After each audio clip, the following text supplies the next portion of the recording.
శుభ్ మహా life plus. ఇప్పుడు దీని ఎగ్జాంపుల్తోని మనం అర్థం చేసుకునే ప్రయత్నం చేద్దాం. ఏజ్ 30 years ఏజ్ సెలెక్ట్ చేసుకున్నాను. పీపీటీ ప్రీమియం పేమెంట్ టర్మ్ మనం 12 years చూజ్ చేసుకున్నాము. పాలసీ టర్మ్ 70 years, అంటే తన ఏజ్ 30 + 70 years, అంటే 100 years వరకు తనకు ఈ పాలసీలో లైఫ్ కవర్ అనేది ఇవ్వడం జరుగుతుంది. హెచ్సిఈఏ ఇందాక చెప్పినట్టు high life cover and age 60 years choose చేసుకున్నాను. అంటే తను రిటైర్మెంట్ ఏజ్ వరకు మాత్రమే తనకు రైడర్స్ కావాలి, ఆ తర్వాత రైడర్స్ ఏం అవసరం లేదని మనం ఇక్కడ చూజ్ చేసుకోవడం జరిగింది. ప్లాన్ ఆప్షన్ వచ్చేసి మనం రిటైర్మెంట్ ఇన్కమ్ తీసుకున్నాం. తనకి ఈ హెచ్సిఈఏ కంప్లీట్ అయిన తర్వాత high cover and age cover complete అయిన తర్వాత రిటైర్మెంట్ ఇన్కమ్ అనేది స్టార్ట్ అవుతుంది. ఇందులో 1 lakh premium, minimum premium 1 lakh ఉంటే చెప్పిన కదా, ప్రీమియం 1 lakh తీసుకున్నాను.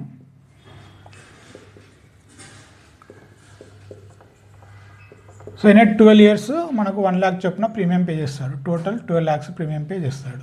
హై కవర్ అండ్ ఏజ్ అనేది మనం 16th year సెలెక్ట్ చేసుకున్నాము. 16th year తర్వాత రైడర్స్కి ప్రీమియం ఏదైతే అలొకేట్ అవుతుందో ఆ ప్రీమియం అనేది మనకు రిటర్న్ ఆఫ్ ప్రీమియం కింద 60th year కంప్లీట్ అయినాక మనకు ఇవ్వడం జరుగుతుంది. 61వ సంవత్సరం నుంచి తనకు రిటైర్మెంట్ ఇన్కమ్ అనేది వస్తుంది. ఇందులో మనం ఇందాక చెప్పుకున్నట్టు ఇన్బిల్ట్ రైడర్స్ ఏడి ఏటీపీ ఉంటుందని చెప్పాము కదా. ఇక్కడ మనకు 1 lakh ప్రీమియం చూజ్ చేసుకున్నప్పుడు ఏజ్ 30కి 1 lakh ప్రీమియం చూజ్ చేసుకున్నప్పుడు మనకు బేస్ సమ్ అష్యూర్డ్ అనేది 26 lakhs కవరేజ్ అనేది ఇస్తుంది ఇనిషియల్గా.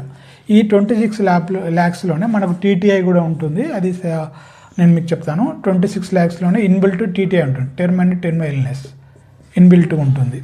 సో ఏడి యాక్సిడెంటల్ డెత్ కూడా 26 lakhs ఉంటుంది, ఏటీపీడి 26 lakhs ఉంటుంది. మనకు యాక్సిడెంటల్ డెత్కు ప్రీమియం 4,344, ఏటీపీడికి ప్రీమియం 3,382 రూపాయలు మనకు ప్రీమియం వస్తుంది. సో ఈ 2 రైడర్స్ కూడా మనకు హెచ్సిఏ కంప్లీట్ అయిన తర్వాత వీటికి మనకి పే చేసిన ప్రీమియం ఏదైతుందో టోటల్ ప్రీమియమ్స్ 12 years ఇంటూ ఈ టోటల్ మనకు హెచ్సిఈఏ కంప్లీట్ అయిన తర్వాత రిటర్న్ ఆఫ్ ప్రీమియం కింద ఇవ్వడం జరుగుతుంది. సో నేను ఇందాక చెప్పినట్టు ఈ బేస్ సమ్ అష్యూర్డ్ అనేది ఇనిషియల్గా 26 lakhs ఉంటుంది. ఎవ్రీ ఇయర్ అది ఇంక్రీజ్ అవుతూ ఉంటుంది.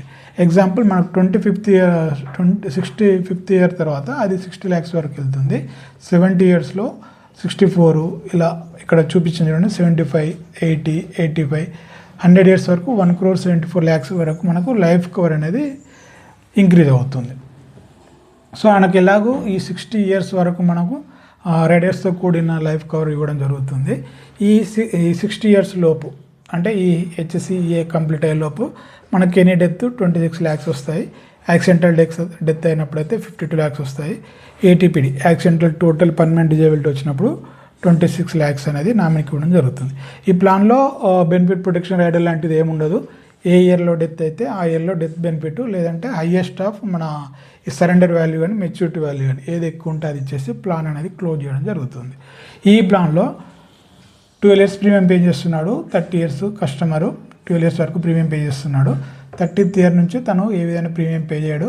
16th year తనకు మన హై కవర్ అండ్ ఏజ్ అనేది క్లోజ్ అవుతుంది, అంటే రైడర్స్ అనేది క్లోజ్ అవుతాయి, ఏడి ఉండి ఏటీపీడి.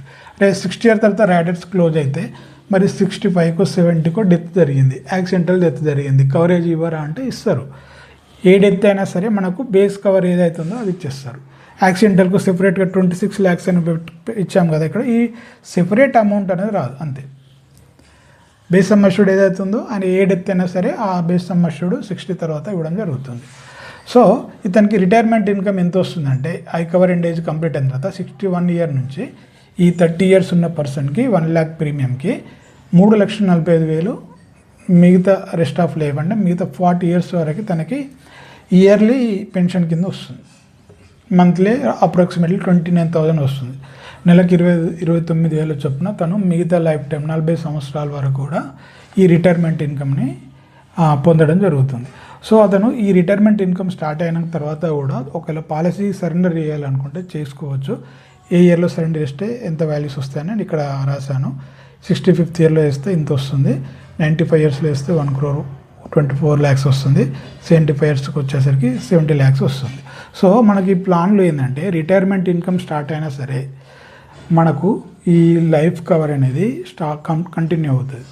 అపోహ అనేది ఏం లేదు, ఓన్లీ రైడర్స్ సంబంధించిన లైఫ్ కవర్ అని మాత్రమే వెళ్తుంది. మరి ఈవెన్ పాలసీ ఎప్పుడు సరెండర్ చేసినా మనకు ఈ వాల్యూస్ వస్తాయి. ఒకవేళ 100 ఇయర్స్ వరకు ఉంచుకుంటే ఇంత అమౌంట్ వస్తుంది. ఆ మెచ్యూరిటీ అమౌంట్ కింద మనకి ఈ అమౌంట్ ఇవ్వడం అనేది జరుగుతుంది. Thank you.